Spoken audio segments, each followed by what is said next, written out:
But those who has been practicing Sashiko for like 30 years, 40 years, Kasane, if they don't know about Kasane, that's a little bit of specs, like shady.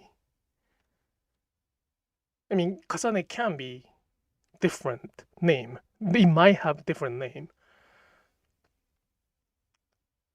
And some area where the Sashiko was more ordinarily practiced, they probably did not develop that much practice, that much culture of Kasane, because Kasane is more like the outcome of idealistic development.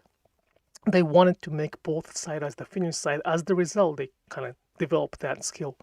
So if the one area of, like, let's say one region, if they did not have enough resources or enough time for doing that, having a choice is also the privilege, and we had the privilege to choose that. If they didn't have it, that would have been the case or story or the Sashiko without Kasane. And I'm not denying that. It's one form of Sashiko. But when we talk about the whole picture of Sashiko, we have to include, it is necessary to include Sashiko. And one last thing is that it is your choice. It is your choice to do Sashiko. I mean, it is a choice to do Kasane or not. So I have no issues of the distinguish of doing it or choosing not to do it.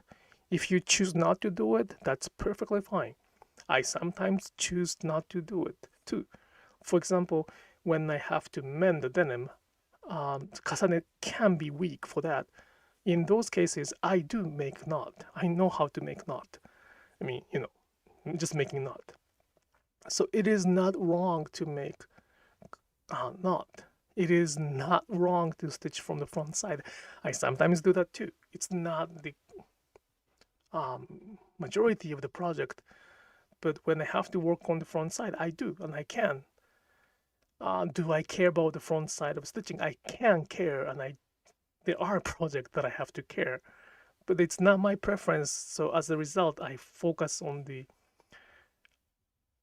choose the kind of comfortable Sashiko stitching. But point is that I can do it. I'm choosing to do Kasane. I'm choosing to stitch from the back side. I'm choosing to make both sides of the finished side.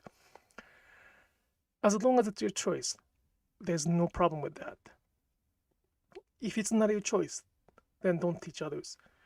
If you are saying like, I cannot do it, as the result, Kasane doesn't need it, you don't need the Kasane, that is already changing the culture. And if it's your culture, it's your story. But if it's not your culture, then wait until you can do it. Then you can choose it, and you can tell others to choose it too. I hope it makes sense.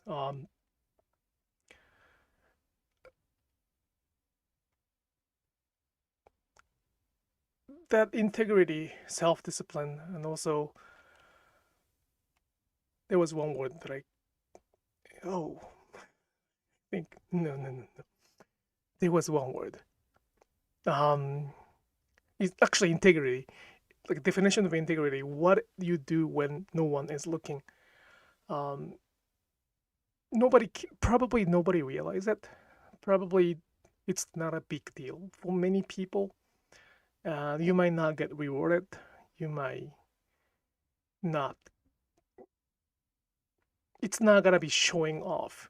Right now, the Sashiko's trend, many people show off what they stitch, and that's one way, one trend. At the same time, sometimes we feel shameful to show the wrong side. That's why I wrote it down that it's not a good work, which I don't think it's a good work for my standard. So there are a lot of things behind it. There's nothing wrong with showing off the Sashiko as the art, but there are Sashiko which many Japanese people try to sort of not show off. Not to hide, but more like showing off is very like Western way.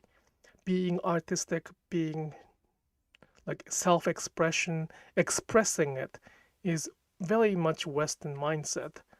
So I hope that we can combine